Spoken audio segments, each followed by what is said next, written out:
My daughter said that her father's new wife isn't a failure like me until I took everything away from her. My name is Rachel, I'm 42 years old, and I've been working as an accountant for over 20 years. Until 3 days ago, I considered myself a failure. At least that's what my daughter Emma constantly repeated. Today, as I type this story, I'm sitting in my renovated apartment, drinking wine that cost more than I used to spend on myself in an entire month, and I can say with certainty, I wasn't the failure in this story. It all started on a Tuesday in March, at La Paloma Mexican restaurant in downtown. I had invited Emma for lunch, in a desperate attempt to reconnect our relationship that seemed more distant with each phone call. She was in her second year at Northwestern University, a university that I religiously paid for, disbursing $28,000 per year from my hard-earned accountant's salary. Emma arrived 20 minutes late, as always wearing a dress I didn't recognize, probably a gift from Olivia, my ex-husband Matthew's new wife. She barely greeted me, already sitting down and fiddling with her phone as if I were an inconvenient interruption in her schedule. "Mom, I need to talk to you about the car," she said, without even raising her eyes from the screen. "That Toyota you gave me is embarrassing me on campus. Olivia said she can help me get something better." I felt my stomach twist. That 2019 Toyota Corolla wasn't new, but it was in perfect condition and had cost $15,000 from my savings. "Emma, that car is reliable and safe. You should be grateful for—" "Grateful?" She finally raised her eyes, and the expression I saw there cut me like a knife. "Mom, you don't understand. Olivia drives a convertible Mercedes. She understands what it means to have style, unlike you." I tried to stay calm, ordering our drinks from the waitress who approached. But Emma wasn't finished. For the next 40 minutes, as we ate, she made a point of comparing every aspect of my life with Olivia's. My modest 2-bedroom house versus the mansion that Matthew and Olivia had bought. My practical Target clothes versus the designer pieces Olivia wore. My useful gifts versus the expensive spa days that Olivia financed. "You know, Mom," she said, chewing her quesadilla, "sometimes I wonder how you and Dad ended up together. He clearly evolved, found someone who understands what success in life is. Olivia has class, has ambition. She's not a failure like—" She stopped, looked around, and realized other people were listening. But the damage was done. The word failure echoed across the table like a slap in the face. "Like me," I completed, my voice coming out lower than I intended. Emma shrugged, as if she were just stating an obvious fact. "Don't take it personally, Mom. It's just that Olivia really has it all together. She's inspiring." I paid the bill in silence, ignoring the curious glances from other customers. I dropped Emma off at the dorm without saying a word, and drove home with trembling hands on the wheel. That night, sitting alone in my kitchen, looking at the piles of bills I paid monthly, including my ungrateful daughter's university tuition, I finally understood something I had denied for 4 years. 4 years. That was how long it had been since Matthew left me for Olivia, his 28-year-old secretary. 4 years since my life had become a roller coaster of alimony payments, educational expenses, and the slow erosion of my self-esteem. 4 years watching Matthew rebuild his life with a woman who hadn't contributed a penny to raising our daughter, but who now reaped all the benefits of being the fun mom. I remember perfectly the day he left me. I was organizing Emma's 16th birthday party, worried about every detail, when he simply announced that he had found his true happiness. Olivia was pregnant, a pregnancy that, I later discovered, had begun months before he told me about the affair. The divorce process was brutal. Matthew, who had been a mediocre husband and an absent father, suddenly became man of the year. He fought for custody, not because he wanted to be a father, but because Olivia had painted a fantasy of perfect family in his mind. I ended up with shared custody, but in practice, Emma spent more and more time at his house. The house that I had helped pay for during 15 years of marriage became his and Olivia's property. I moved to a rented apartment and watched my teenage daughter become dazzled by the glamorous life that Olivia offered. Spa days, shopping at expensive boutiques, vacations at resorts, all financed by the salary that Matthew earned as a sales manager, the same job he had throughout our marriage, but which now, mysteriously, seemed to yield much more. What Emma didn't know, and what I never had the courage to tell, was that I paid much more than just her education. The divorce agreement stipulated that I pay child support until she turned 21, as well as cover all medical, educational, and transportation expenses. Matthew contributed $300 a month, a ridiculous amount that barely covered a week of expenses with Emma. While Olivia flaunted her $1,000 dresses and took Emma to 5-star restaurant lunches, I was working overtime to keep my daughter's health insurance active. While they took pictures at luxurious spas to post on Instagram, I was saving every penny to ensure that Emma had everything she needed at university. But in my daughter's mind, I was the failure. I was the mother who gave boring gifts like books and practical clothes. I was the one who worried about budgets and bank accounts. I was the one who said no when she wanted something extravagant. Olivia was the one who said yes to everything, because she didn't have to pay the real bills. That night, after the humiliating lunch, I did something I had never done before. I called my sister Megan, who lived in Portland, and unburdened myself. For 2 hours, I told her everything. Years of unrecognized sacrifices, of being treated like an emotional ATM, of watching my daughter despise me while idolizing a woman who had never sacrificed anything for her. "Rachel," Megan said, her voice firm through the phone, "you realize you're being used, don't you? You realize they've created a system where you pay for everything and Olivia takes all the credit?" I knew. I always knew. But admitting it meant admitting that I had failed as a mother, that I had raised a daughter who didn't respect me. It meant admitting that 20 years of sacrifices had been in vain. "What do I do, Megan? She's my daughter. I can't just stop." "Of course you can," she interrupted me. "Emma is 20, Rachel. She's an adult. And adults need to understand that actions have consequences." I hung up the phone at 2 in the morning, but couldn't sleep. I stayed in the kitchen, drinking tea and looking at the laptop open on the table. On the screen were all the bills I paid monthly: university tuition, car insurance, health insurance, credit cards she used for emergencies that included expensive clothes and dinners at restaurants that I could never afford for myself. At 4 in the morning, I made a decision that would change our lives forever. I opened each of the online accounts and started making changes. I canceled the additional credit card. I called the university and froze future payments. I canceled the car insurance. And lastly, I used the tracking app to locate the Toyota that was parked at Emma's dorm. At 6 in the morning, I drove to Northwestern with a tow truck I had rented. I found the car exactly where the GPS indicated. Using my spare key, I started the engine and put it on the tow truck. Some students looked on curiously, but nobody questioned a middle-aged woman recovering her own vehicle. When I got home, it was dawning. I put the Toyota keys in the kitchen drawer and went to take a shower. For the first time in 4 years, I felt something I had completely forgotten: control. I was in control of my own life. The first call came at 9 in the morning. Emma was hysterical. "Mom, my card isn't working." I tried to buy coffee and it was declined. "And where's my car?" "It's not in the parking lot." I was at the office reviewing tax spreadsheets when I answered. My voice came out calmer than I expected. "I canceled the card, Emma, and I recovered the car." "What? You can't do that. I need those things." "You need or you want?" I asked, continuing to type. Because until yesterday, from what I understood, I was just a failure who didn't understand anything about success in life. So I thought, maybe Olivia, who is so successful and inspiring, can help with these responsibilities. There was silence on the other end of the line. Then the crying began.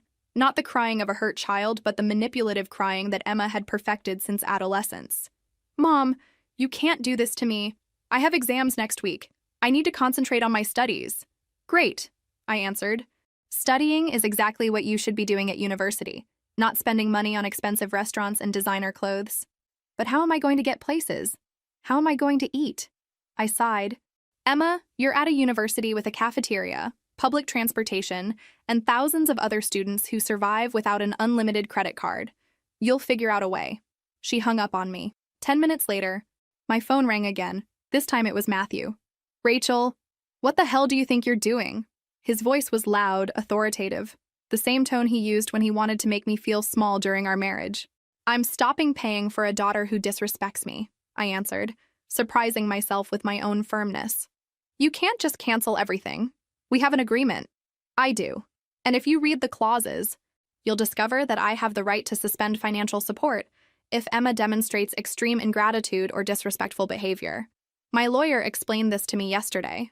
This was a lie. I hadn't spoken to any lawyer.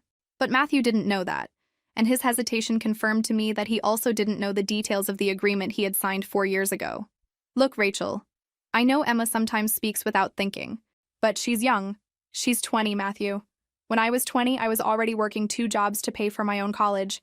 Maybe it's time for her to learn some responsibility." "You're being ridiculous." Olivia is very upset about this whole situation. The mention of Olivia made me laugh. A short, bitter laugh. "Oh, Olivia is upset? Too bad. Maybe she can use some of her inspiration in class to help our daughter. You know our financial situation doesn't allow. What financial situation? Matthew? You just bought a Mercedes for Olivia. You went to Cancun last month. So don't come to me with stories of financial difficulties. There was another silence. Then his tone changed. It became softer, more manipulative. Rach, honey, I know you're hurt about what happened yesterday, but you can't punish our daughter because of it. Don't call me honey, I replied, feeling a cold anger rise up my spine. And I'm not punishing anyone. I'm just stopping facilitating unacceptable behavior. But she needs things. How is she going to get around? How is she going to eat? The same way millions of other college students do, with responsibility and creativity. Or maybe you and Olivia can take on some of these parental responsibilities. He hung up without answering. 2 minutes later, my phone rang again. Olivia.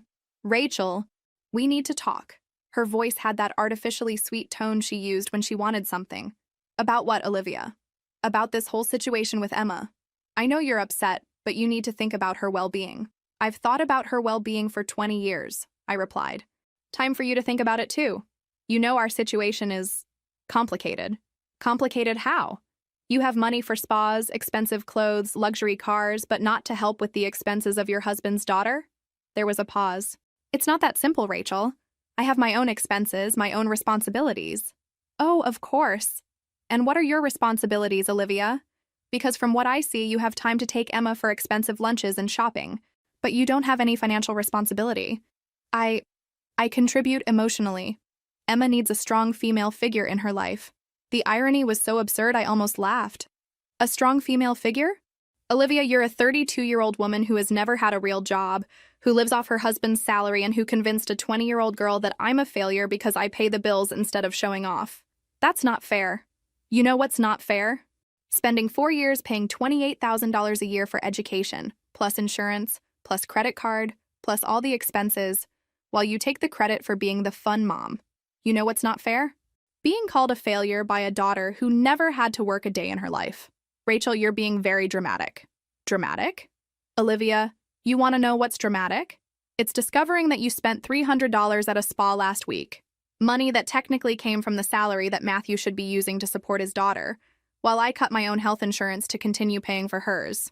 Total silence on the other end of the line. So here's the deal, I continued. You want Emma to have all these nice things? Great. Pay for them. You want her to have a car? Buy one. You want her to have a credit card? Put it in your names. But I'm done being the silent ATM while you take all the credit. You can't do this to her, Olivia screamed. And for the first time, I heard real desperation in her voice. Of course I can. She's an adult. And adults need to learn that you can't bite the hand that feeds you. I hung up the phone and put it on silent. For the rest of the day, I received 14 missed calls. 8 from Emma, 4 from Matthew, and 2 from Olivia. I ignored them all. At 6 in the evening when I got home, I found a text message from Emma. Mom, please, I need the car back. I promise I'll be more respectful. I typed the response. Respect isn't something you promise, Emma. It's something you demonstrate with actions, not words. She replied immediately, but I need to go to work. What work? I replied. There was no response. That night, I prepared dinner just for myself. Grilled salmon with asparagus, something I never did because Emma didn't like fish. I opened a bottle of wine that had been saved for months and sat on the small balcony of my apartment, watching the sunset. For the first time in 4 years, I didn't have to worry if Emma had arrived safely at the dorm. I didn't have to check if she had spent too much on the credit card. I didn't have to worry if she was safe driving at night, because for the first time in 4 years, these responsibilities were no longer just mine. My phone rang at 10 at night. It was a number I didn't recognize. Hello? Rachel, this is Samantha, Emma's roommate. My heart raced. What happened? Is she okay? She's physically fine, but she's having a crisis. She's been crying for hours, saying you abandoned her. Some friends brought pizza to the room because she has no money to eat. I felt a pang of guilt, but took a deep breath. Samantha, Emma is an adult. She has resources. There's a cafeteria at the university. There are student assistance programs. There's the possibility of getting a part-time job. She just never needed to use any of these resources before. But she's really bad. Ms. Stone, I've never seen her like this. Thank you for calling, Samantha. I know you're worried about your friend, but sometimes people need to go through difficulties to grow. Emma will be fine. When I hung up, my hands were trembling. Part of me wanted to run to the car, drive to the dorm, and fix everything.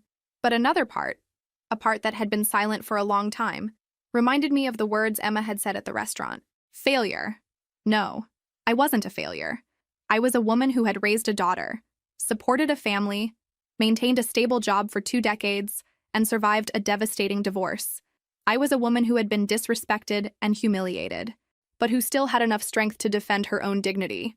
Emma needed to learn that actions have consequences, and I needed to learn that it wasn't my responsibility to protect her from all the consequences of her own choices. I finished my wine and went to bed. For the first time in months, I slept through the night without interruptions. The weekend passed in relative silence. My phone kept ringing, but I had blocked the numbers of Matthew, Olivia, and Emma. I needed peace to think, to process what I had done, and more importantly, to decide how to move forward. On Saturday, I did something I hadn't done in years. I went to the mall alone. Not to buy anything necessary, but simply to look at the store windows and remember what it was like to have time for myself. I stopped in front of a women's clothing store and realized I hadn't bought anything for myself, besides basic work clothes, in more than 2 years. I entered the store and tried on a navy blue dress. It cost $150, exactly what I spent on Emma in a typical week. I bought it without hesitation. On Sunday, I called Megan. She answered on the second ring. "How are you feeling?" she asked immediately. "Scared," I admitted. "But also, free. It's strange. Has Emma called you?" She tried. I blocked her number. "Good. Megan, do you think I did the right thing? I mean, she's my daughter." "Rachel, stop. She's your adult daughter. There's a difference. You raised a capable, intelligent, and healthy person. Now it's time for her to prove it. But what if she really can't make it on her own? What if she can? What if she discovers she's stronger than she thought? What if she learns to value what you did for her all these years?" I spent Sunday cleaning the apartment, something I always did hurriedly between calls from Emma or worries about her needs. This time, I cleaned every corner calmly, putting on loud music and even dancing a little. When I finished, I looked around and realized that my apartment was small, but cozy. It was mine. On Monday, I was returning from work when I found Matthew waiting in the parking lot of my building. He looked tired, older than I remembered. "We need to talk," he said, getting out of the car. "No, we don't," I replied, walking past him towards the entrance. "Rachel, please, 5 minutes." I stopped, but didn't turn around. 5 minutes. "Emma is desperate. She can't go anywhere. She has no money for anything beyond the cafeteria." "Which is exactly what millions of students do," I interrupted. She called Olivia crying, asking for financial help. That caught my attention. I turned to face him. "And?" Matthew ran his hand through his hair. "And Olivia? Well, she said our financial situation doesn't allow us to take on all these responsibilities at once." "Interesting. So the woman who is so successful and inspiring can't help the stepdaughter she so adores?" "It's not like that, Rachel. It's a lot of expenses. $28,000 a year plus insurance, plus credit card, plus car." "Exactly," I said, feeling a cold satisfaction.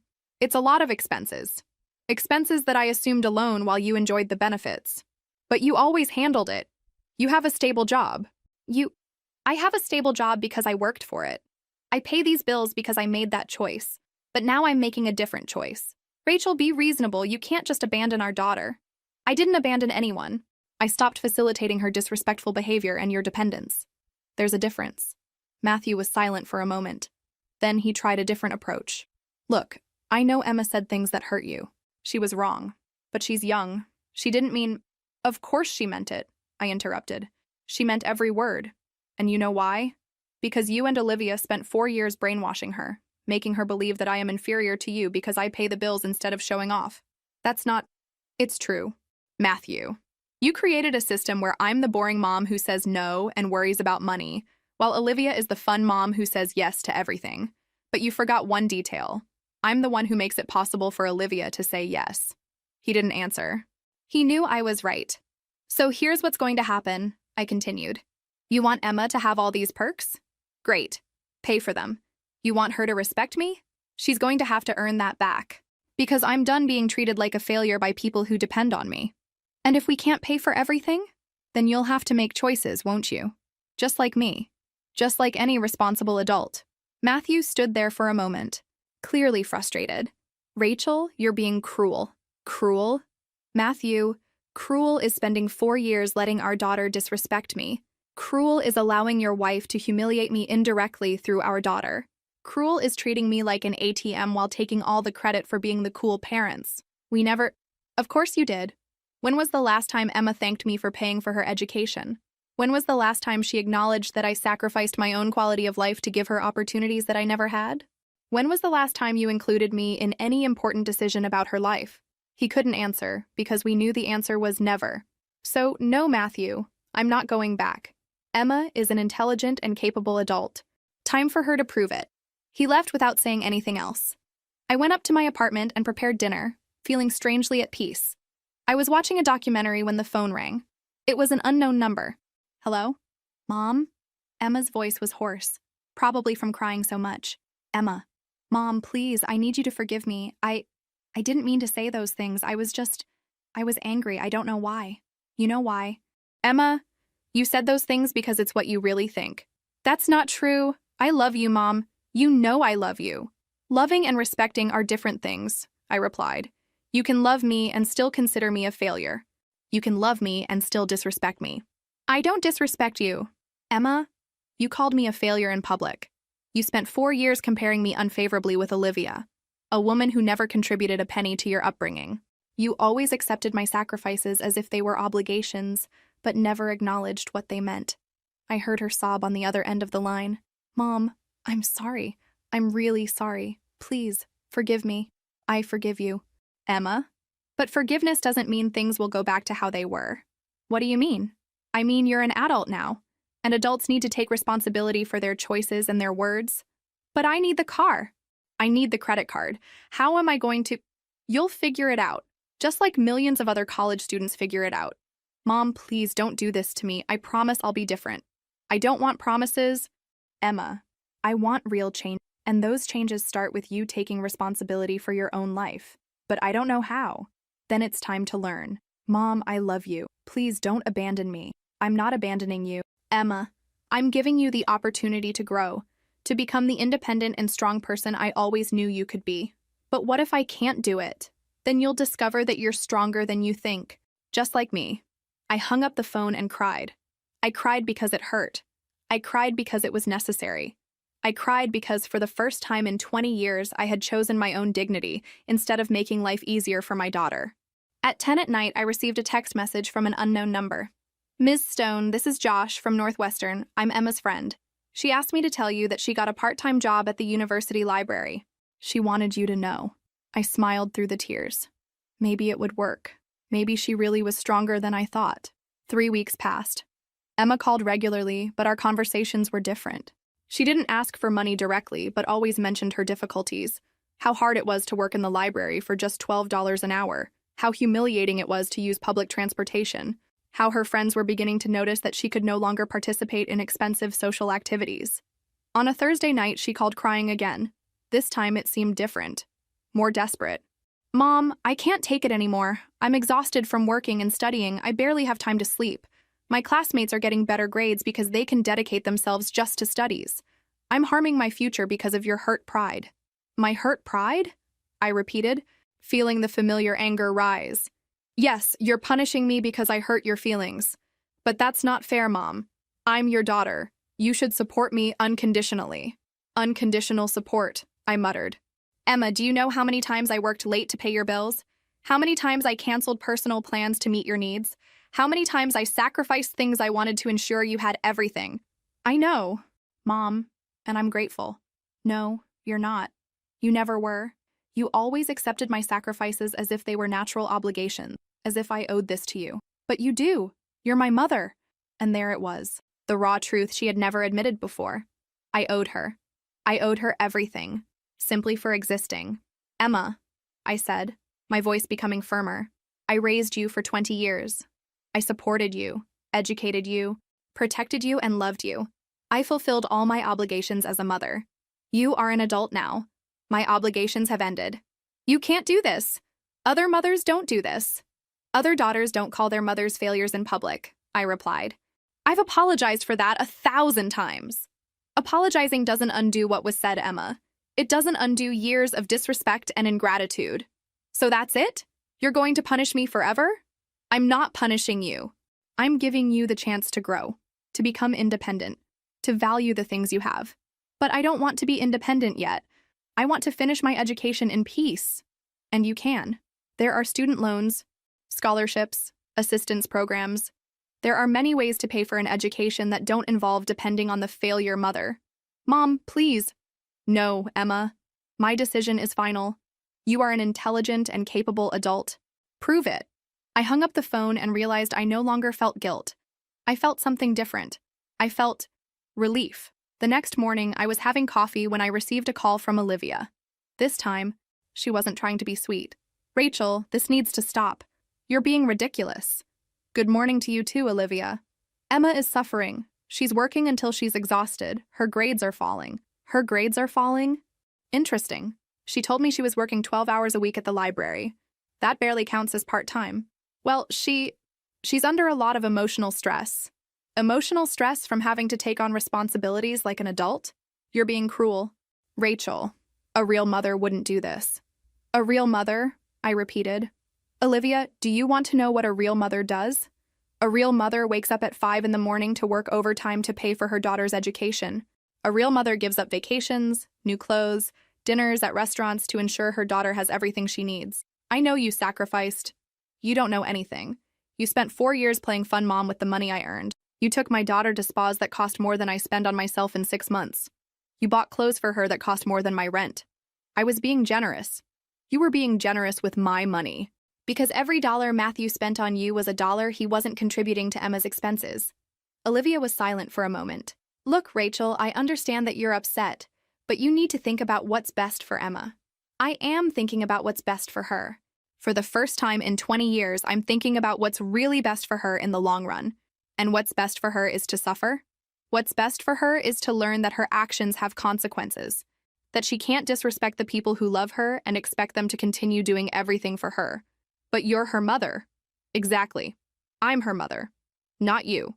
So stop pretending that you care about her well-being when you only care about your own convenience. That's not true. Of course it is. Of course. You like being seen as the cool mom, but you don't want to take on any of the real responsibilities. You want me to keep paying the bills so you can continue being the favorite. Our financial situation is complicated. Your financial situation is complicated because you spend money you don't have on things you don't need. Just like Emma, just like anyone who never had to work for what they have. Matthew works hard. Matthew earns the same salary he earned when we were married. The difference is that now he has a wife who spends everything on frivolities instead of a wife who saved and invested. Olivia hung up on me. 15 minutes later, Matthew called. Rachel, Olivia is crying. You were very harsh with her. I was honest with her. There's a difference. Look, I know our situation isn't ideal, but you can't just abandon Emma. How many times do I need to say this? I didn't abandon anyone. I stopped facilitating toxic behaviors. Toxic? Rachel, she's our daughter. Exactly. Our daughter. Not just mine. So where is your part in all this? I contribute what I can. You contribute $300 a month. Matthew, $300. You spent more than that on Olivia's last birthday party. That's not fair. You earn more than me. I earn more than you? Matthew, you've been a sales manager for 15 years. I've been an accountant for 15 years. Our salaries are similar. The difference is that you spend everything on luxuries, and I save for responsibilities. But Olivia has needs. What needs? She's 28 years old and doesn't work. What are her needs that are more important than your daughter's education? Silence. Here's the truth, Matthew. You want Emma to have everything, but you don't want to pay for anything. You want her to respect me, but you do nothing to earn respect. You want me to continue being the responsible mother while you are the fun parents. It's not like that. It's exactly like that. And I'm done. You want Emma to have a car? Buy one. You want her to have a credit card? Put it in your names. You want her to have all the perks? Pay for them. But we can't pay for everything at once. Then make choices. Just like me. Just like any responsible adult. Rachel, be reasonable. I am being reasonable. For the first time in 4 years, I'm being completely reasonable. I hung up the phone and sat in silence for a few minutes. Then I did something I hadn't done in years. I called the beauty salon and scheduled a haircut and color. Then, I called the gym near my apartment and signed up for yoga classes. In the afternoon, I went to the mall and bought 3 new dresses, 2 pairs of shoes, and a makeup set. I spent $800. Exactly what I used to spend on Emma in 2 weeks. For the first time in 20 years, I spent money on myself without feeling guilty. That night, I looked in the mirror and barely recognized myself. There was a woman there that I hadn't seen in decades. A woman who wasn't exhausted, who wasn't worried, who wasn't sacrificing everything for someone else. There was a woman who was finally living her own life. My phone rang. It was Emma again. This time, I didn't answer. She left a voice message. "Mom, please call me back. I need to talk to you." Something happened. I deleted the message without listening to the end. Whatever the emergency was this time, she could solve it herself, or call Matthew and Olivia, or find an adult solution. For the first time in 20 years, Emma's problems weren't automatically my problems. And that feeling was liberating in a way I had never imagined possible. 2 months passed. My life had changed in ways I never imagined possible. I was attending yoga classes 3 times a week, had enrolled in a ballroom dancing course on Saturdays, and for the first time in years, I was going out with friends. Melissa, my coworker, invited me for happy hour on a Friday. I always declined these invitations because I needed to be available for Emma's calls. This time I said yes. "Rachel, you're different," Melissa commented as we drank martinis in a sophisticated downtown bar. "More present. More you. More me," I repeated, smiling. Funny, I had forgotten who me was without just being Emma's mom. "And how does it feel?" "Scary," I admitted, but also free. It was that night that I met Steve. He was at the bar with coworkers, was an architect, 45 years old, and had a smile that made me feel butterflies in my stomach for the first time in a decade. "Can I offer you a drink?" he asked when Melissa went to the bathroom. "I already have one," I replied, raising my martini. "Then can I keep you company while you finish it?" We talked for 2 hours. He was intelligent, funny, and treated me as if my opinions were important. When he asked for my number, I hesitated for only a second before saying yes. "Do you have children?" I asked when he called me the following Sunday. "I have a 16-year-old son. He lives with his mother, but I spend weekends with him. And you?" "I have a 20-year-old daughter. She's in college." "Ah, so you're in the empty nest phase. How are you handling it?" "Better than I expected," I answered, and realized it was true. Our first date was dinner at an Italian restaurant. Steve was a gentleman, opened the car door for me, pulled out my chair, and asked about my work, my hobbies, my dreams. How long had it been since someone asked about my dreams? "You seem surprised," he commented when I told him about my recent promotion at work. "Surprised about what?" "About the fact that someone is interested in you as a person, not just as a mother." He had hit the nail on the head. During our marriage, Matthew never showed real interest in me as an individual. I was the wife, the mother, the person who organized his life. My identity had become totally defined by what I did for others. "You're right," I admitted. "It's been a long time since someone has seen me as Rachel, just Rachel." "Well, I'd like to get to know this Rachel better," he said, taking my hand. Meanwhile, Emma's calls continued, but were less frequent. She had stopped crying and begging, replacing this with a more resentful tone. "Mom, I hope you're happy," she said on a Tuesday night. "I got a student loan to cover the expenses you refused to pay." "Great," I replied. "That's exactly what you should have done from the beginning. You don't understand. I'll leave college owing $50,000. This will affect my entire life. Emma, most college students leave owing money. It's normal. But it didn't have to be this way. You could have continued helping." "I could have. But I chose not to." "Why? Just to punish me?" "To teach you independence. To teach you responsibility. To teach you that you can't treat people badly and expect them to continue making your life easier." "But $50,000. "Mom! It's less than I've already spent on you in the last 2 years," I replied calmly. "And at least now you'll value your education because you're paying for it." "You've changed," she said, and there was something different in her voice. It was no longer desperation or anger. It was recognition. "Yes, I changed. And that change is permanent. I'm going to have to work for years to pay this off. Welcome to adult life, Emma." She hung up without saying goodbye. I wasn't bothered by it. She was beginning to understand that her situation wasn't temporary, that I wouldn't go back on my decision, that she really would have to take responsibility for her own life. 3 weeks later, I was leaving the cinema with Steve when my phone rang. It was Matthew. "Rachel, we need to talk urgently." "No, we don't," I replied, but there was something in his voice that made me hesitate. "What happened?" "Olivia is pregnant again." I stopped in the middle of the sidewalk. And? And our financial situation is going to get even more complicated. We won't be able to help Emma with anything in the coming years. Matthew, that's not my problem. But it's Emma's problem. She's counting on our help. Then maybe you should have thought about that before deciding to have another child. Rachel, be understanding.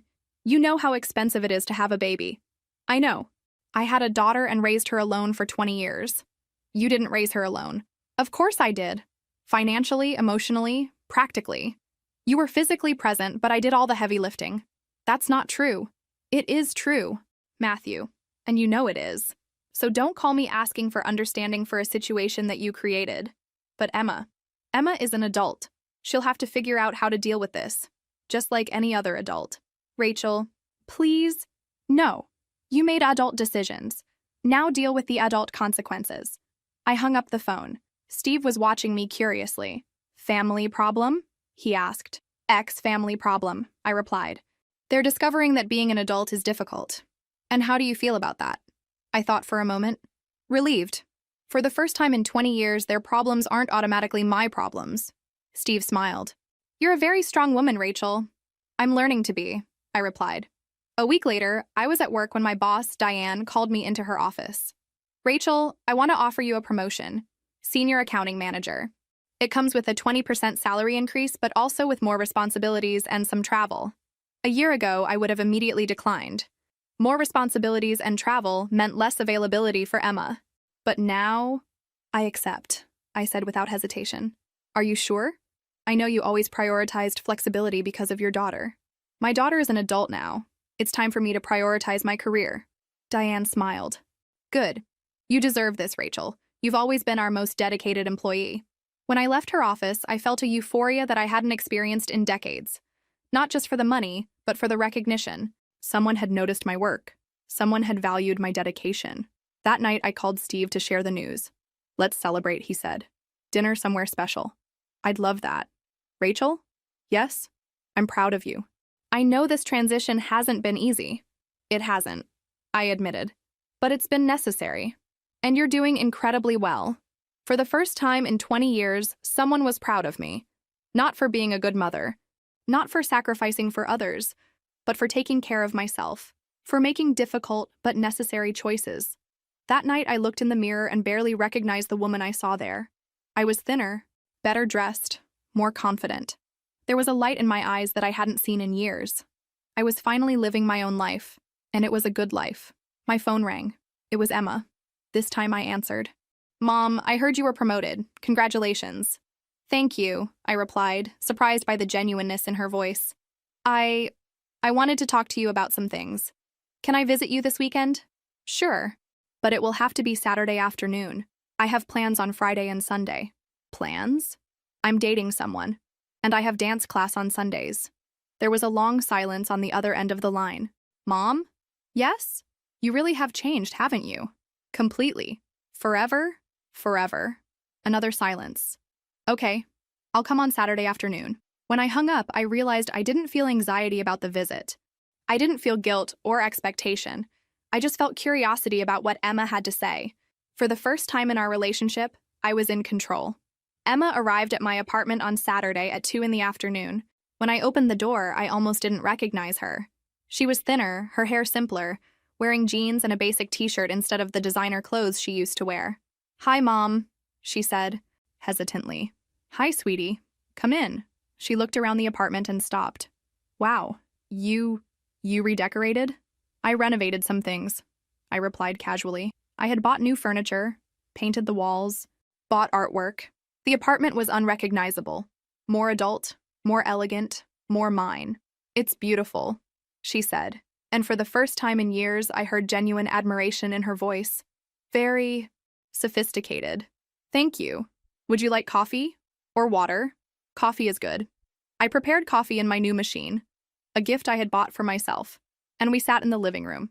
Mom, I wanted to apologize to you, Emma began, her hands shaking slightly. Not just for what I said at the restaurant, but for everything, for how I treated you all these years. It's okay, I replied, keeping my voice neutral. No, it's not okay. I was horrible to you. I said terrible things, I disrespected you, I treated you as if you were As if you were an employee, not my mother. You're right, I agreed. You treated me badly. She seemed surprised by my direct honesty. I think I didn't realize how much you did for me, how much you sacrificed. Didn't realize or didn't want to realize? Probably didn't want to, she admitted. It was easier to see you as the boring mom who worried about money than to acknowledge that you were holding my entire life in your hands. And now? Now I'm living on my own for the first time. I'm working 20 hours a week, studying, paying my own bills, and it's much harder than I imagined. Welcome to adult life. Mom, I understand why you did what you did. You were trying to teach me responsibility. I was trying to teach myself self-respect. I corrected. Responsibility is a bonus. Emma was silent for a moment. You're really not going to go back on this, are you? No. Even if I beg? Even if I promise I'll be different? Even then. Why? I sighed. Emma, you're 20 years old. In the next few years, you'll graduate, get a job, maybe get married, have children. You'll build an adult life. I also deserve to build an adult life. But you've always been an adult. No. I've always been a mother. There's a difference. In the last 6 months, for the first time since you were born, I'm being Rachel. Not Emma's mom, just Rachel. And I like who Rachel is. And who is Rachel? I smiled.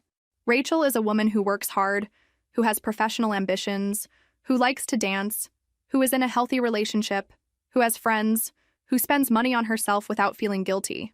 Are you dating seriously? Yes. Steve is an architect. He's kind, intelligent, and treats me as if I were important. I always treated you as if you were important, she protested. You treated me as if I were useful. There's a difference. Emma started crying. Mom, I'm sorry. I'm really sorry. Can you forgive me? I already forgave you, Emma. But forgiveness doesn't mean forgetting. It doesn't mean things will go back to how they were. Then how will they be? We'll have to figure it out. You're an adult, I'm an adult. We can have an adult relationship based on mutual respect. But I'm still your daughter. Yes, you are. And I still love you. But you're no longer my responsibility. You're your own responsibility. Emma wiped her eyes. I got a loan to cover the rest of college. I'll graduate owing $50,000. How much do most of your classmates owe? About that, she admitted. Then you're average. It's not the end of the world. Dad said he can't help because Olivia is pregnant again. I heard, and how do you feel about that? Betrayed, she said honestly. I always thought they would help me if you didn't help. But when it came time to really pay the bills, they found excuses. And has that taught you anything? It taught me that Olivia isn't as perfect as I thought. It taught me that it's easy to be generous with other people's money. And about me? Emma hesitated. It taught me that you weren't the failure in this story. It taught me that you held everything in your hands, and I didn't even realize it. And now? Now I realize it. And I'm sorry it took me so long to realize it. We spent the rest of the afternoon talking. Emma told me about her job, her studies, how she was learning to manage money. I told her about my promotion, about Steve, about my dance classes. You seem happy, she observed when she was getting ready to leave. I am happy, I replied, for the first time in a long time. Do you think we can try to have a normal relationship? As adults? We can try, I agreed. But it will be different. Emma, I won't be your financial safety net anymore. I won't put my life aside for your needs anymore. I won't accept disrespect anymore. I understand, she said, and I accept. We'll see, I replied. A year has passed since that day at the Mexican restaurant. I'm sitting on the balcony of my new apartment. Yes, I moved to a bigger and nicer place, drinking my morning coffee while I write this story. Emma graduated last month. She got a job at a marketing company in Chicago, earning a decent salary for a recent graduate. She still owes the $50,000 in student loans, but she has a plan to pay them off in 10 years. She's living with 2 coworkers in a small but tidy apartment. Our relationship has completely changed. We talk once a week, always on Sunday afternoon. She tells me about work. I tell her about my life. There's no more drama, no more requests for money, no more comparisons with Olivia. There's mutual respect. Last month, she sent me a Mother's Day card. Inside, there was a 3-page letter thanking me for everything I did for her over the years. She wrote, Mom, I know I was terrible to you for a long time. I know I didn't value your sacrifices. I know I hurt you deeply. But I want you to know that today, at 21, I finally understand what you did for me. You gave me everything. Education, opportunities, unconditional love. And when I disrespected you, you still gave me the most important lesson of my life. that I am strong enough to take care of myself. Thank you for not giving up on me, even when I gave up on you. I cried when I read it. Not from sadness, but from relief. My daughter had finally grown up. Steve and I are engaged. He proposed last month during a trip to Napa Valley, a trip I would never have taken when all my energy and money were dedicated to Emma. We're getting married in the fall in a small and elegant ceremony. Emma was genuinely happy when I told her about the engagement. "Mom, you deserve to be happy," she said. "You deserve someone who values you." There was no jealousy, no drama, just adult support. Matthew and Olivia had their second child, a boy they named Ryan. I heard they're having financial difficulties. Olivia had to go back to work part-time at a department store. The reality of life with 2 children, a high mortgage and excessive spending, finally caught up with them. Emma told me that Matthew called her a few weeks ago, asking if she could lend money to help with the baby's expenses. She said no. "Dad, I earn an entry-level salary and have student loans to pay," she explained. "I can't help financially." He was upset, but she maintained her position. My daughter had finally learned to set boundaries. As for me, I'm a completely different person. I was promoted again at work. Now I'm the accounting director. I earn more money than I ever imagined possible. I travel for work regularly, something I always wanted to do but never could because I needed to be available for Emma. I have an active social circle. I go out with friends regularly, participate in a book club, still take dance classes. Steve and I travel together, go to concerts, dine at sophisticated restaurants. I have a full and rich life. I bought a new car, a hybrid SUV that I always wanted but could never justify the expense. I completely renovated my wardrobe. I do spa treatments occasionally. I spend money on myself without guilt, because I learned that taking care of myself isn't selfishness, it's necessity. Sometimes, people ask me if I regret the drastic decision I made. The answer is no, not for a second. That decision saved my life and, ironically, saved my relationship with my daughter. If I had continued facilitating Emma's behavior, she would never have learned independence. She would never have developed self-respect or respect for me. She would never have become the strong and capable woman she is today. And I would never have discovered who Rachel really is when not entirely defined by the role of mother. Today, as I write these words, I can say with certainty, I wasn't the failure in this story. I was the woman who made impossible sacrifices for 20 years, and when disrespected, had enough courage to say no more. I was the woman who chose her own dignity above others' convenience. I was the woman who realized that loving someone sometimes means letting them face the consequences of their own actions. I was the woman who decided that she deserved to be treated with respect. And today, at 43, I am the woman who is finally living the life she deserves. My name is Rachel. I am an accountant, fiancée, friend, dancer, traveler, and yes, mother. But today, being a mother is just a part of who I am, not the entirety of my identity. And that, I discovered, makes me not just a happier woman, but a better mother. Sometimes the greatest lesson you can teach someone is that you won't always be there to solve their problems. Sometimes the greatest love you can show is refusing to facilitate someone's weakness. I'm not a failure. I never was. I just took 42 years to realize it. And now that I realize it, no one will ever make me forget again.